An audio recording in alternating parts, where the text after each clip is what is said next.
Hi friends, welcome to Aamina today சமையல்ல பாத்தீங்கன்னா ஒரு சூப்பரான டேஸ்ட்ல மஷ்ரூம் கிரேவி ரெசிபி தான் ஃப்ரெண்ட்ஸ் பண்ண போறோம். இந்த மஷ்ரூம் கிரேவி பாத்தீங்கன்னா சாதம் சப்பாத்திக்குலாம் சைடு வச்சு சாப்பிட ரொம்ப அருமையா இருக்கும். நல்ல மசாலா பொடிச்சு பாருங்க. மஷ்ரூம் கிரேவி நல்லாவே சூப்பராவே நமக்கு ரெடியா இருக்கு. இந்த ரெசிபி நான் எப்படி செஞ்சிருக்கேன் வாங்க வீடியோல போய் பார்க்கலாம். வீடியோக்குள்ள போறதுக்கு முன்னாடி இதுக்கு நீங்க Aamina சமையல் சப்ஸ்கிரைப் பண்ணிக்கறேனா சப்ஸ்கிரைப் பண்ணிக்கங்க. வீடியோவை ஸ்கிப் பண்ணாம பாருங்க. 500 கிராம் அளவுக்கு மஷ்ரூம் பாத்தீங்கன்னா சுடுதண்ணில நல்லா வாஷ் பண்ணி எடுத்து வச்சிருக்கேன். இது கூட பார்த்தீங்கன்னா அரை கப் அளவுக்கு நல்ல ஃப்ரெஷ்ஷான தயிர், கூடவே அரை டீஸ்பூன் அளவுக்கு மிளகாய் தூள், கொஞ்சமாக சால்ட் ஆட் பண்ணிக்கலாம். ஆட் பண்ணிவிட்டு இதை நல்லா மிக்ஸ் பண்ணி விட்டுருங்க. இது ஒரு 10 நிமிஷம் நம்ம ஊற வச்சிடலாம்.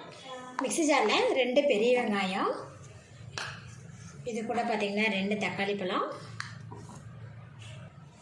2 பச்சை மிளகாய், இப்போ நல்லா பேஸ்ட்டாக அரைச்சி எடுத்துக்கலாம்.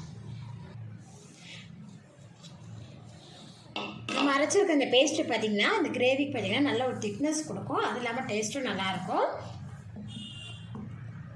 கடாய் சூடானதை தேவையான அளவுக்கு எண்ணெய் விட்டுக்கலாம். எண்ணெய் சூடானமே இதில் பார்த்திங்கன்னா தாளிக்கிறதுக்கு 1 கிராம், 1 பட்டை, 1 ஏலக்காய் எடுத்துருக்கேன். இது கூடவே பார்த்திங்கன்னா அரை டீஸ்பூன் அளவுக்கு சோம்பு. எண்ணெயில் பொரிய ஆரம்பிக்கும் போது ஒரு பெரிய வெங்காயம் இதை பார்த்திங்கன்னா பொடியாக கட் பண்ணி வச்சுருக்கேன். அதில் சேர்த்துட்டு வெங்காயத்தை நல்லா வதக்கி விட்டுருவோம்.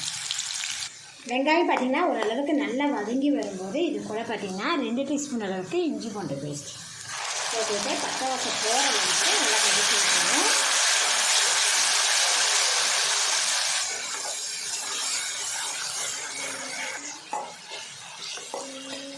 இஞ்சி பூண்டு விழுது சேர்த்து நல்லா வதக்கினதுக்கப்புறம் நம்ம அரைச்சி வச்சுக்கிட்டு அந்த வெங்காயம் தக்காளி பச்சை மிளகா அந்த பேஸ்ட்டை இதில் சேர்த்துடுங்க.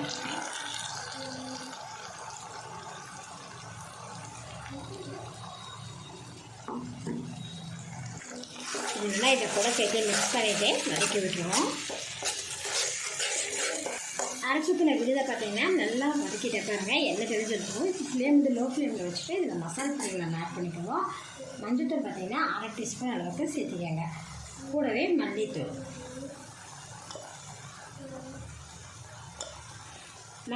3 டீஸ்பூன் அளவுக்கு சேர்த்திருக்கேன்.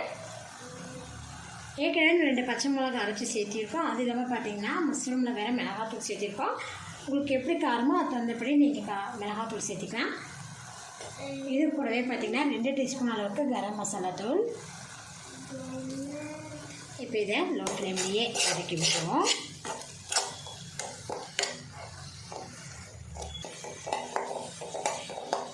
மசாலா தூளை சேர்த்து வதக்கி விட்டதுக்கப்புறம்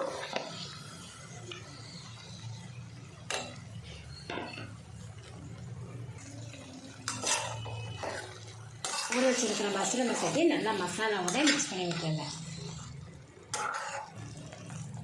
இது ஒரு 5 நிமிஷம் லோ ஃப்ளேமில் மூடி போட்டு வச்சிடலாம்.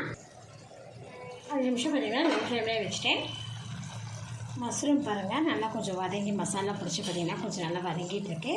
இந்த ஸ்டேஜில் நம்ம இது கூட பார்த்திங்கன்னா 1 கப் அளவுக்கு நம்ம தண்ணி சேர்த்துக்கலாம்.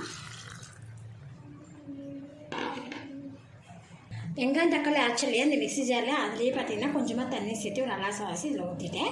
இப்போ இது கூட பார்த்திங்கன்னா இதுக்கு தேவையான அளவுக்கு நம்ம சால்ட் ஆட் பண்ணிக்கலாம். நீங்கள் தயிர் பார்த்திங்கன்னா ஃப்ரெஷ்ஷான தயிராக சேர்த்துக்கங்க. ஏன்னா 2 தக்காளி பழம் சேர்த்துருக்கங்காட்டி புளிப்புத்தன்மை பார்த்திங்கன்னா அதிகமாக இருக்கக்கூடாது. அதனால் நல்லா ஃப்ரெஷ்ஷான தயிர் சேர்த்துக்கிட்டிங்கன்னா கிரேவி பார்த்திங்கன்னா சாப்பிட்றதுக்கு நல்லா டேஸ்ட்டாக இருக்கும். அது இல்லாமல் பார்த்திங்கன்னா மஷ்ரூம் நல்லா சாஃப்டாக இருக்கும். சாப்பிட்றதுக்கு நமக்கு நான்வெஜ் சாப்பிட்ற டேஸ்ட் கிடைக்கும். இது மீடியம் ஃப்ளேமில் ஒரு 10 நிமிஷம் நம்ம குக் பண்ணிக்கலாம். மீடியம் ஃப்ளேம்லேயே கொஞ்சம் நேரம் குக் பண்ணிவிட்டோம். இப்போ மூடி ஓப்பன் பண்ணி பார்த்தோம்னா அது கிடைக்க பார்த்திங்கன்னா ஒரு 2 டைம் நல்லா கிளறி விட்டுருந்தேன். மஷ்ரூம் பாருங்கள் நல்லா மசாலா பிடிச்சி நல்லா சூப்பராகவே குக் ஆகிருக்குது. எண்ணெயெல்லாம் பார்த்திங்கன்னா தெரிஞ்சு நல்லா வந்திருக்கு பாருங்கள்.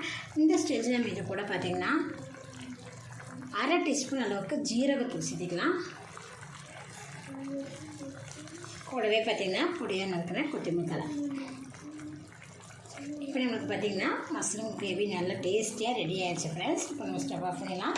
இந்த மஷ்ரூம் கிரேவி பார்த்திங்கன்னா சாதம் சப்பாத்திக்கெலாம் சைடு சாப்பிட்டு ரொம்ப அருமையாக இருக்கும் ஃப்ரெண்ட்ஸ். நீங்களும் இதை போல ட்ரை பண்ணி பாருங்கள். இந்த வீடியோ பிடிச்சி லைக் பண்ணுங்கள். மறக்காமல் Aamina சமைச்சேன்னா சப்ஸ்கிரைப் பண்ணிக்கோங்க. நன்றி.